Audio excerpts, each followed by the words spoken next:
YouTube, and then also what's happening in our country at large.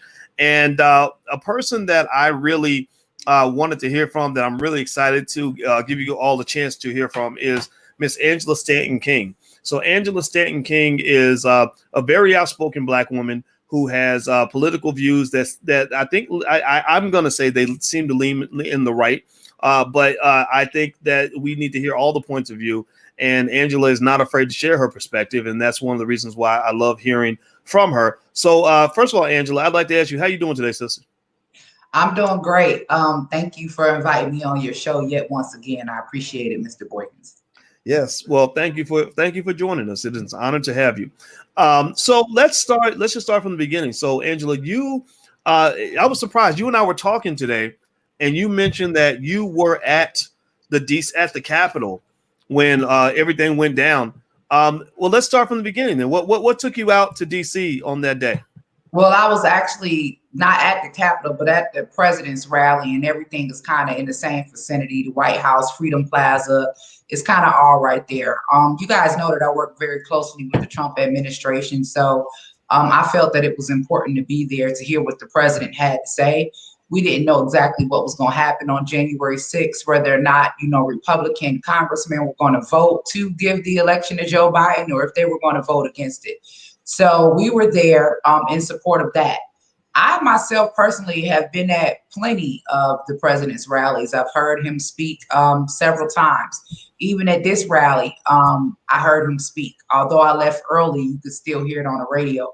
And I never personally heard the president inside a riot. I heard him tell people, march over to the Capitol peacefully and let your voices be heard. I never heard him say, go storm the Capitol, go overturn the election, go try to take our country back. He never said anything like that. But I will tell you this, I was a little bit unnerved this time. And as we were riding, and I had security, and I was riding on the back of the go-kart, and we got up front, there were just so many people. And when you're at these rallies and there's so many people, they kind of force all the traffic to go in one direction. So I knew that if anything was going to go down, because it was so many people, that there was no way that I was going to get out of there. And something in my spirit just didn't necessarily feel right this time. So something told me, Angela, it might be a good idea if you leave. And so I had one of my friends with me, and I told her, I said, you know what? I said, I think we need to get out of here. I said, and we need to leave this area before the president is done speaking. As soon as I told her that, I got a text in my phone from a friend of mine that works in Secret Service and Intel saying, hey, be very careful of your surroundings. There are propane tanks all over the city. And I was like, propane tanks? What in the world? I said, you know what? I support Trump. I love him in his administration, but this ain't how I want to go out. I said, let me get my Black behind up out of here. So I started getting my stuff together to get up out of there. And I'm walking to get out of the perimeter, because you got to walk so many blocks before you can even get a cab, before there are any, back and forth, because if something happens, they want to be able to keep everyone in the same perimeter. So by the time I walked outside of that perimeter and got in the Uber, I think I got a text from one of my friends saying something about the police are tripping. I think they found a bomb. And then the next thing I know, we're headed to the airport, and I'm still listening to everything that's going on, and things were just absolutely crazy. I was not at the Capitol. I would not have been at the Capitol. That's not really my style. I ain't into breaking into stuff and making and demanding that somebody listens to me. That's not how I roll. But I will say, one of the things that I did notice was that I noticed that every time there's these protesters, we have these provocateurs and these agitators that people don't want to talk about, but it's Antifa, and it's on both sides. Now, I'm not saying it's just Antifa, but I have seen Antifa infiltrate the MAGA movement. I've also seen Antifa infiltrate the Black Lives Matter movement. Now, Dr. Boyce, when it comes to Black folk, we don't burn down churches. I mean, that's just not really, right. That's not an MO. Like we might loot, we might go in the mall, we might steal some shit out of Gucci, Louis, or whatever, but we're not burning down no churches. So the fact that Black churches were burned down during the Black Lives Matter movement, you understand where I'm coming from, was just really alarming to me.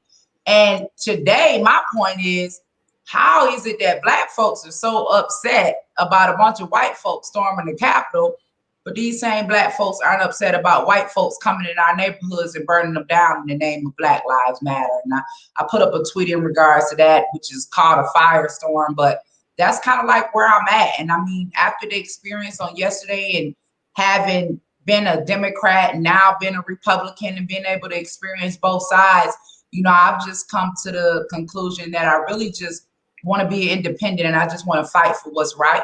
I don't want to be separated anymore by political party, by race, by religion. I think all of those things are things that separate us. I want to come together with people that want to do what's right, want to fight for what's right, and want to invoke real change. Well, everybody who's watching, I'm speaking with Angela Stanton King, and we're talking about the recent situation in D.C., as well as the current environment in our country. If you could, please hit the thumbs up button, hit the share button, hit the subscribe button. Everybody do that right now. And in case you want to know why I had Angela on, is because I saw Angela for the first time on The Breakfast Club. And I'm sure she's gotten a lot of feedback. I know you got a lot of feedback on that interview. It was really fiery.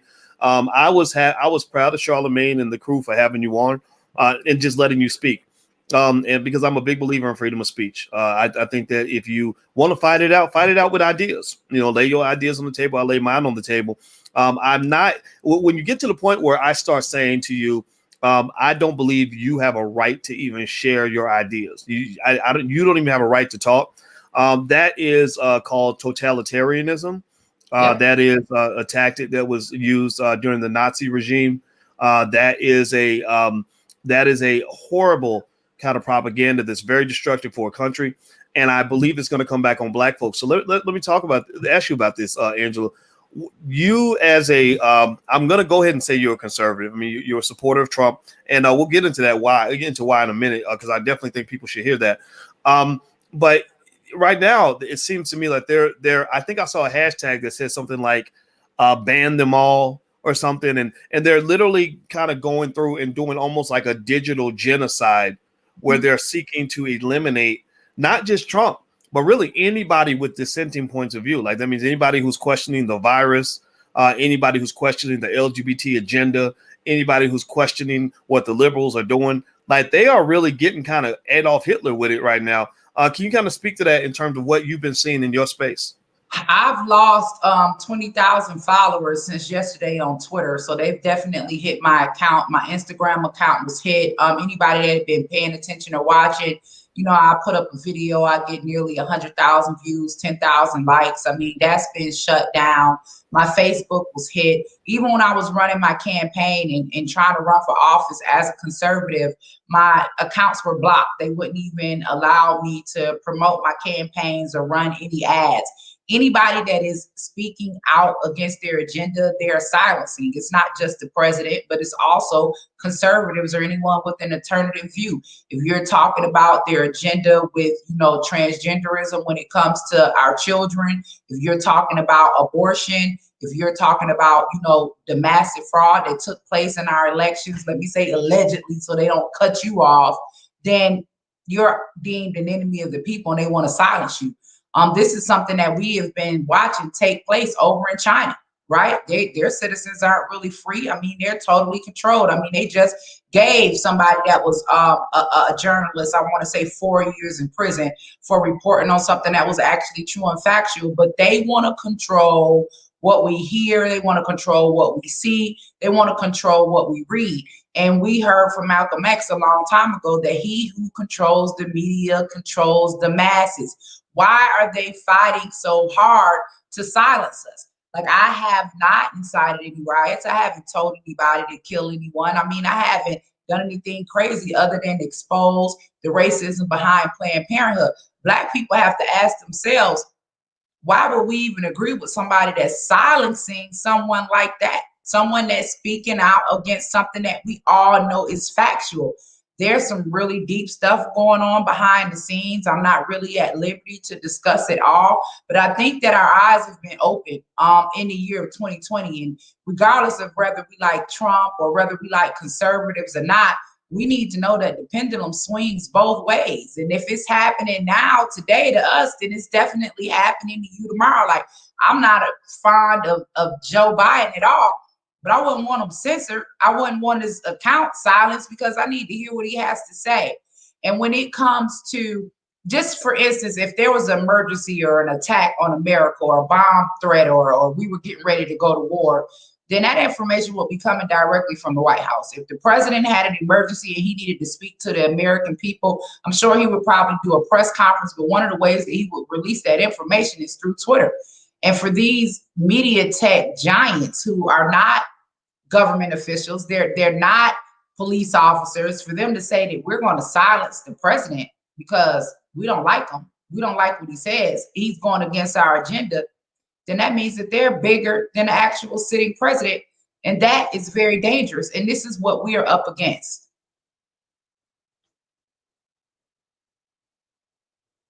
I can't hear you. Can't hear you. Sorry about that. I muted myself when I'm clicking around. So let me ask you this, Angela. The the argument that a lot of people have made when you say, like, why are you censoring? It doesn't make sense to censor the president.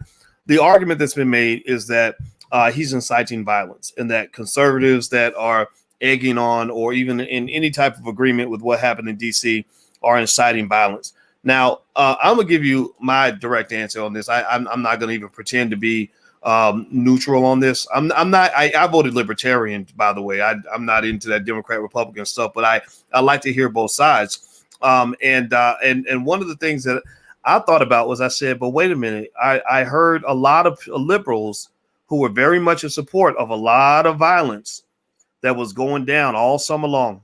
Buildings being burned down, businesses being destroyed, cops getting shot at, just stuff on fire.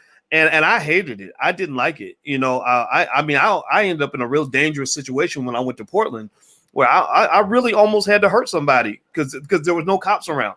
There was no cops. So I had to take justice in my own hands. Since that time, murder rates and carjacking rates have skyrocketed in a lot of these cities because there are people that were cheering on this chaos. So I was like, what's the difference between that and this? Like, is it just because one was done by one party and the other? Are y'all that crazy and stupid? I don't know. Give me your thoughts on that.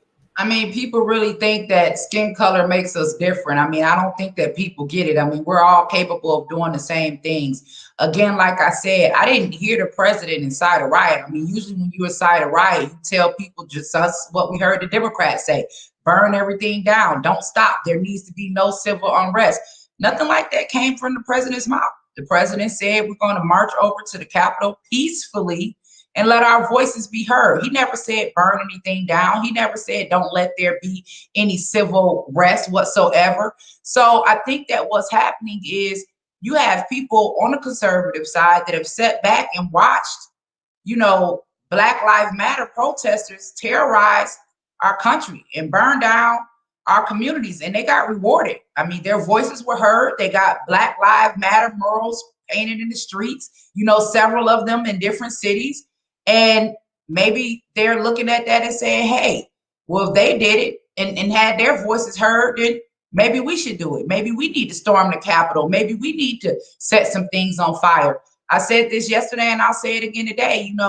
I'm perfectly glad. I don't have a problem with a bunch of white folks storming the Capitol. I mean, if you ask me, I'm glad that they didn't come to the Black neighborhoods. I'm more impacted and aggravated by people coming into Black neighborhoods and destroying our communities and then going back to their communities. White folks storming the Capitol doesn't impact me in any type of way. So again, I have to ask my people, what are we really upset about? People are saying, well, if they were Black, they would have gotten killed, they would have gotten shot. Well, guess what? 4 people did die. A woman did get shot in the neck, and nobody got MAGA or Trump supporters painted in the street because of, their destruction that they caused in their fight for justice. I think that people have a right to protest, and I think that our protest should be peacefully, and I don't think that we should give a pass to what happened with the Black Lives Matter riots, even here in Atlanta. Sequoia Turner, the 8-year-old girl that was killed because her mama got off the expressway because the police officers here in Atlanta allowed them to set up a zone, just kind of like in Chase. We remember what was going on over in Chaz, what was going on over in Seattle. These people held the whole town hostage for a week. People died. You remember a gentleman getting on TV saying the ambulance couldn't even come through to help his son. His son died because they wouldn't even allow the ambulance through. So where is the outrage for that? All of a sudden we're upset that these people stormed the Capitol and posed for some photos. They ain't burn it down. They didn't completely destroy the city like they did to us. So I think that, again, we get sidetracked from what's really going on. Notice how after that happened, nobody was talking about election fraud. It all was about, oh, Donald Trump and these people are terrorists. How are white people storming the Capitol terrorists, but the white people burning down black neighborhoods are heroes? I just need anybody to explain that to me. Well, everybody, I'm speaking with Angela Stanton King. Angela Stanton King is an outspoken Black woman. She also, you ran for Congress, is that right? I did. Ran for Congress as a Republican. Black folks didn't want to hear it. I didn't have much of a chance at all just because of the fact that I was a Republican. But, you know, I had been hearing so many people say, you know, Republicans don't represent us. But it was important for me to make us understand that we needed a seat at every table, whether it's the Republican table, the Libertarian table, the Democrat table. We need to have somebody there representing us. So when they go into those meeting rooms and they're debating and they're coming up with these laws and these decisions, who is in the Republicans' ear speaking for us? We need somebody that truly represents us. So for all of us to believe that we're supposed to be Democrat, like somehow we can win or be successful in that way, I just felt like that was the wrong way to go about it. And I'm not a Democrat because I feel as though Democrat policies have changed over the years. I mean, it's not the same Democrat Party that grandmama and them supported back in the day. I mean, these things have gotten radical. I mean, from aborting a baby all the way up until the moment of birth, sexually transitioning children as young as 8 years old. I'm talking about the things that they are teaching in school, giving your children the options 3, 4, and 5 years old to whether or not they can be girls or boys. I mean, just things that are totally unnecessary. And I think that we're asleep and we need to wake up. There is a huge agenda being pushed right now when it comes to population control. Everything is an attack on Black life. If we go all the way back to the Tuskegee experiment with syphilis, if we want to talk about AIDS, how that impacted the Black community, if we want to talk about mass incarceration, if we want to talk about abortion, if we want to talk about COVID, all of these things somehow is an attack on Black life. And when it comes to population control and their agenda and the things that they're pushing as far as sterilization, as far as vaccines, as far as abortion, the Black community is always the first to go. And it's just something that I can no longer be silent on. And I just got to blow the whistle and get as many of us to wake up as we possibly can. And I haven't made a lot of friends doing it, but they'll be okay. Well, you know what? I'm your friend because I don't need to agree with everything you say for us to be friends. And everybody who's watching, I'm speaking with Angela Stanton King. And I encourage you to understand that, you know, I mean, this is why this space is for intelligent Black people. Intelligent Black people, that doesn't mean you're going to agree with everything that you hear here. You know, it just means that you're going to allow all the good ideas to get on the table. And I think that and anybody who can't understand that probably shouldn't be here because, you know, I didn't invite Angela in because I knew everybody would love everything she had to say. I brought her in because I just thought, well, why wouldn't you let somebody talk? I think a lot about things. And one of the things that I truly believe, Angela, is that a person who blocks you from ideas is usually not your friend. Like if somebody's like, no, you don't need to hear, you don't need to know what's going on over here. That means you're getting played. You know, there was a filmmaker I worked with one time, Angela, just as a random thought. And one time I worked with this guy and we did a film project and I had to pay some money and he was handling some other stuff on the production side and all because I didn't know nothing about film production at that time. I've learned a lot since then, believe me. But at that time, I didn't know what was going on. And it got to the point where every time I would ask a question, he never really had a straight answer, you know, and he would kind of, you know, slip and slide around. But he always was getting my money, but he wasn't delivering. And so eventually I started asking a lot of very direct questions. And I'd be like, okay, so you told me that you got the director to work on such and such. Can I talk to the director? He's like, no, don't you worry about that. I'll talk to the director. Okay, well, the editor. What's the editor? What's the editor's name? Where can I get in touch with? Well, you don't need to know all that. I'm handling all that, right? That's when I knew that he was trying to play me for a sucker. Right. People that hide information from you are not your friends, black They're people. not. So, They're not. so all this censorship, like no, you don't need to hear from Angela Stanton. We don't want you Angela Stanton can get on some radio stations because they're in the pockets of people that exploit the black community by limiting your access to information. So make it clear. Let's get this thing clear. I don't care if you're a Democrat, Republican, Green Party, Libertarian, non-voter. That's on you. I do not care. I will not judge you. But what I do have an issue with is anybody who thinks that we're going to benefit when we're letting people keep us from hearing from all the people in our community who are bringing ideas to the table. You ain't got to agree with her, but hear the lady out. Seriously. And I think a lot of people agree. I'm seeing in the chat people like I noticed the reaction I've seen. You can tell me what your reaction is based on what you happen when you went on the Breakfast Club and everything. But what I see is I see at least a couple of reactions to people like yourself, particularly you, because you communicate your ideas very, very clearly and very passionately. One, either, it's like, oh, who is this coon? Or she's a that type of thing. Or it's like a breath of fresh air. Like people are like, one of the things that I realize is when it comes to our people, those who have not heard from me and then hear from me, they have a different perspective. I think that what happens is so many times we are blinded by what other people say, what we're reading in the media reports, that we don't give ourselves a chance to hear from them people. And I think that what has happened with this walk that I've had while working with this administration is that Black people have hated Trump more than they love me. Like, I have to ask people sometimes when they get upset and say, oh, you just a coon. Well, why would you say that? What have I done? They don't have any answers. You can't say that I've done anything. Anytime that I've gone in to work with this administration, it's been in regards to criminal justice reform or in efforts to defund Planned Parenthood, which is the #1 killer of Black life, or it's been in regards to financial literacy, the platinum plan, opportunity zones, any way that we can, enhance our communities. So this is what my fight was. How can you hate someone for that? So I think that there's a lot of misinformation going around.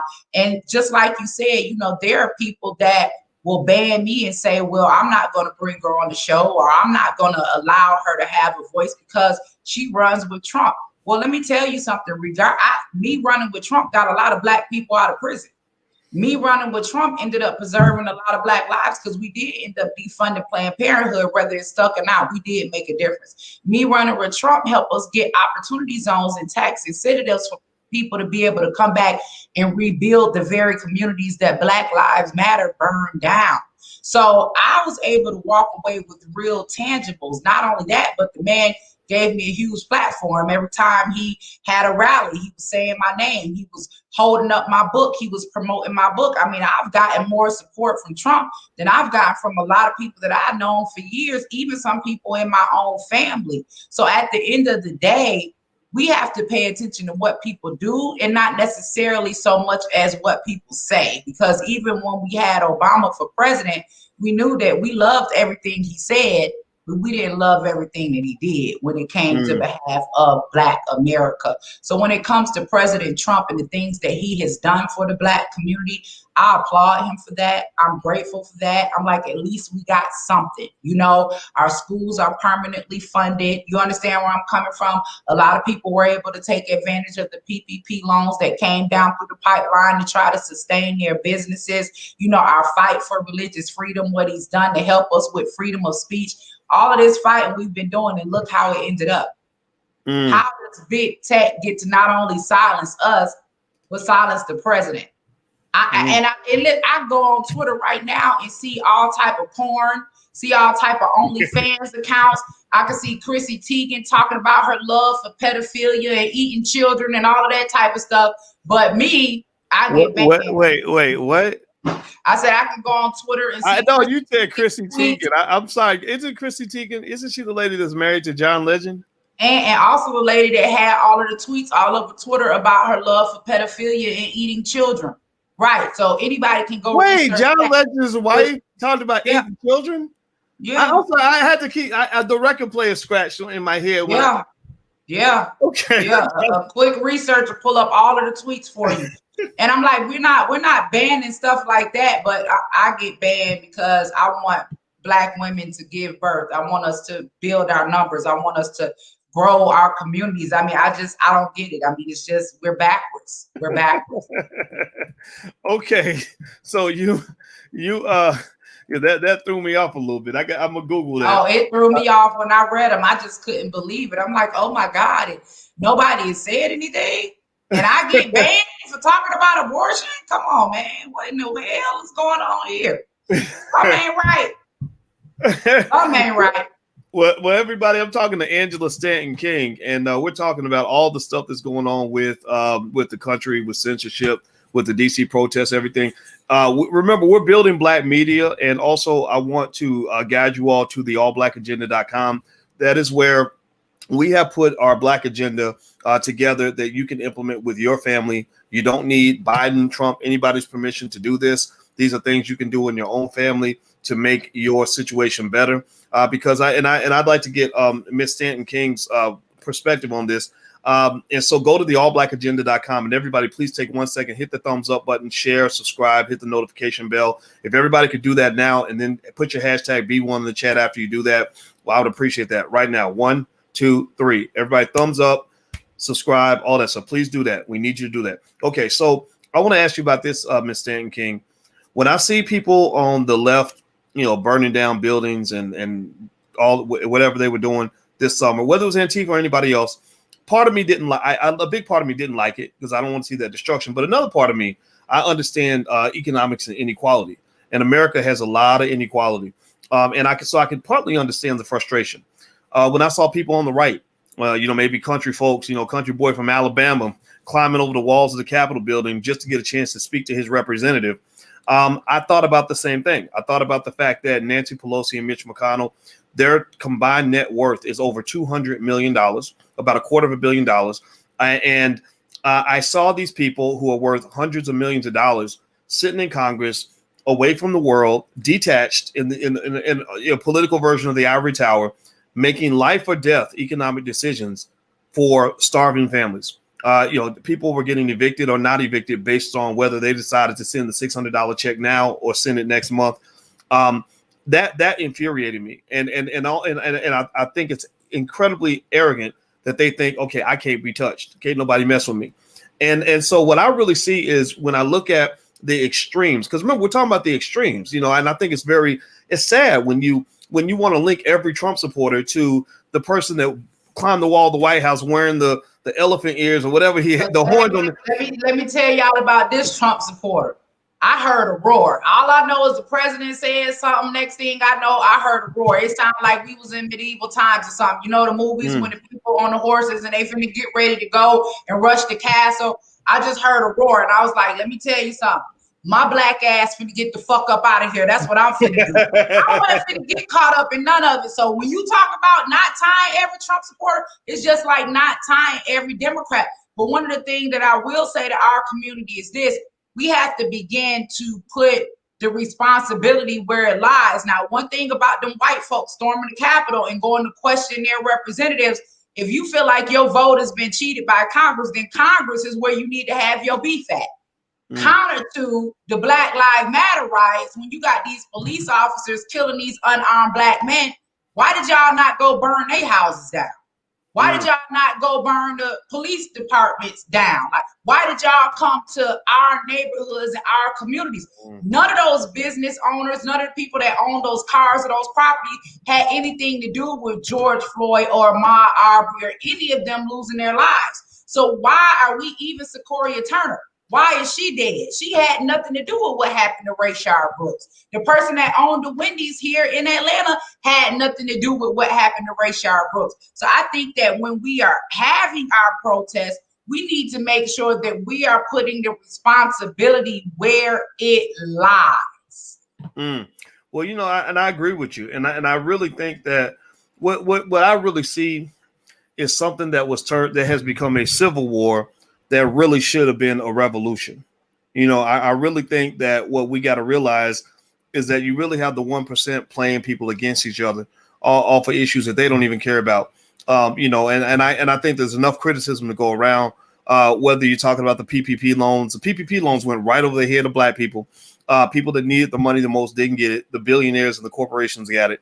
And then also Nancy Pelosi was playing games when she's pretending to negotiate for a stimulus package, but she wasn't trying to negotiate nothing. She was trying to starve people out, make them depend on the government, keep them scared so that she could get Trump out of office. I saw that game from a mile away, and I thought that it was appalling because you're playing with people's lives. So really, I wouldn't go storm the Capitol steps. I wouldn't go burn down no buildings. But if I did, it would be because of what the elite are doing to the masses. And I hope people see that so you don't get caught up in just being mad at a Democrat or mad at a Republican. Get mad at what they're doing to your country. I'd like for you to get the last word on that, please. Well, what I want to say is this. I love what you're doing. That's what made me call you earlier today, because one of the things that I realized is I'm tired of us depending on the government. I'm tired of us waiting 4 years for a Republican president or a Democrat president to come do something for us. So I love how you were educating the community, and that's my takeaway. Like I'm getting ready to rebrand everything, and they don't have nothing to do with the government. We can do this ourselves. So I'm pulling together a coalition of Black leaders that want to invest in the Black community and watch our communities grow. With the PPP loans, now, I believe that what happens is a lot of the time we're not educated on how to access that information. We're not educated on how to get those funds. Because if you remember, the guy from Love and Hip Hop got like $2 million and ended up getting locked up for going to buy him a Rolex. So some Black folks did get it now. You understand where I'm coming from? Raphael Warnock got $442,000 out of the PPP loan. Anyway, I ain't going to let that go. But how much did he get again? Say it again. $442,000 from the PPP loan. Now, I'm just saying, I thought the churches and stuff was closed down. But anyway, make a long story short, what we have to do is we got to educate our communities. Like when that money come down the pipeline, that's why I was talking about us having those financial literacy centers, so we can have people in place to show them how to apply for those loans, how to get all of your paperwork together, how to fill this stuff out. I think that there is a lack of knowledge. And they said a long time ago, if you ever want to hide something from a Black man, put it inside of a book. So they have been keeping knowledge from us a long time. And that goes back into what they're doing right now by censoring some of us. You have to ask yourself, why are they going so hard? Like, I ain't nobody major. I ain't the president. Why are y'all going so hard? Why am I such a threat? I must be telling the truth about something. Well, it's the censorship is wrong, and I agree. I think that people can be Democrats, Republicans, whatever they want to be, but I think we got to be Black first, because this is a time where Black nationalism is the best response to racist white globalism. The globalism is what has destroyed your economy, because they will not hire a factory worker in Detroit. They will hire a factory worker in China, and that money will go toward corporate profits. And so your country is going to continue to decline. And people were already neglecting Black people before we hit a pandemic. Now they're even neglecting white people too. So we got to turn inward. We got to turn to each other. And so I appreciate you, Angela, for your points of view. And I think that you are a remarkable and intelligent person. And I'd like for everybody to go follow you on social media. What is your social media? Where can they find you? So I'm on Instagram, The Angela Stanton. I'm on Parler, The Angela Stanton. And I'm on Twitter, The Angie Stanton. So guys, connect with me. Stay in touch for as long as we can. I don't know how much longer I'm be here. I'm sure they're gonna probably nuke my account sooner or later. So get on there and get the information while it lasts. Yeah. So and that's another thing, just so everybody knows. And another reason y'all got to be careful about this censorship thing, about agreeing with this. I know that they'll come out and they'll say, oh, well, we're gonna censor anybody who uses the N-word, and you're like, yeah, they should. I guess because people somehow think that it matters what white people think of us. I personally don't care what they think about me. But, but the thing about it is you are next. After they go get them, they're going to come get you next. You're going to be a victim of their anti-racism programs. That means that when you start talking to Black and you start talking about racial oppression and what white people are doing to Black people and everything, they're going to call that racist too, and they're going to shut you down too. So, so let's find some other ways. I need y'all to deliberately follow different platforms so we can stay connected in case it really goes down. So yourblackworldtv.com, that's right there on the screen. We have a social media platform that we own called blackenough.com. That's a play on the word black enough. So it's kind of a fun way to say it. And we have a trademark on that word. That is our term. That is our platform. So blackenough.com. You can also hit a button and find people in your community that you can get together with. You can form investment groups, and you never know. I mean, this is another thing that's interesting, Angela. The world's getting crazy. And we could get to the point. I think Chuck D from Public Enemy did a song where they were just talking about what happens if the grid goes down. Like, what happens if they just shut off the internet tomorrow for your safety? And next thing you know, we can't connect. It's amazing that you said that, because I've gotten word that is a strong possibility that communication could come out tomorrow. I was told not to say anything, but because you said it, I'm just gonna go ahead and say it, y'all. Stay aware. You know, it's a lot of crazy stuff happening right now, y'all, behind the scenes. Trust and believe there is a reason why they are trying to hide all of this information from us. And I just got a feeling that something is going to happen before that inauguration takes place on the 21st. And I would just tell everybody, man, after what we've seen in 2020, just love your children, love your family, love your people. You know what I'm saying? Let's find some type of peace and love, because I really think that things are going to get worse before they get better.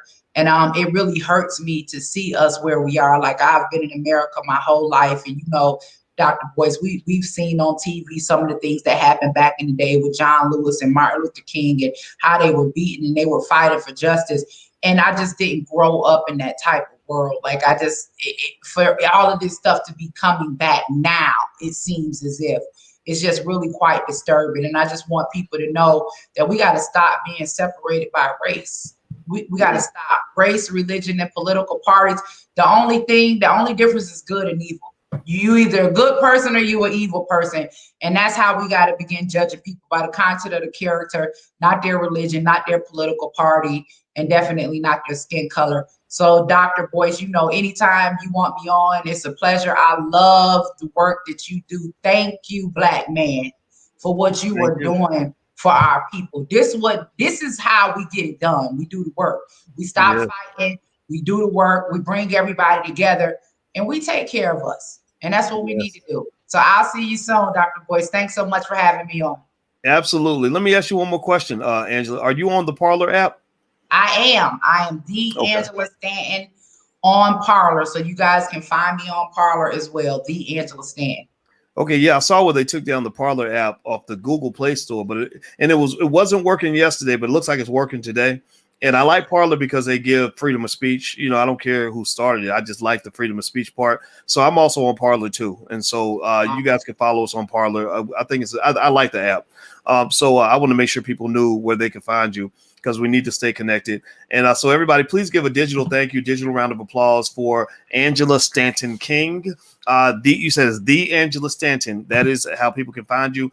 Look her up, follow her, support her, hear her out. Debate with her if you want to. She'll debate with you. She ain't scared. So, yeah, I like the debate. Yeah, she ain't trying to censor you, even if you're liberal. It's okay as long as you're black person. And stop.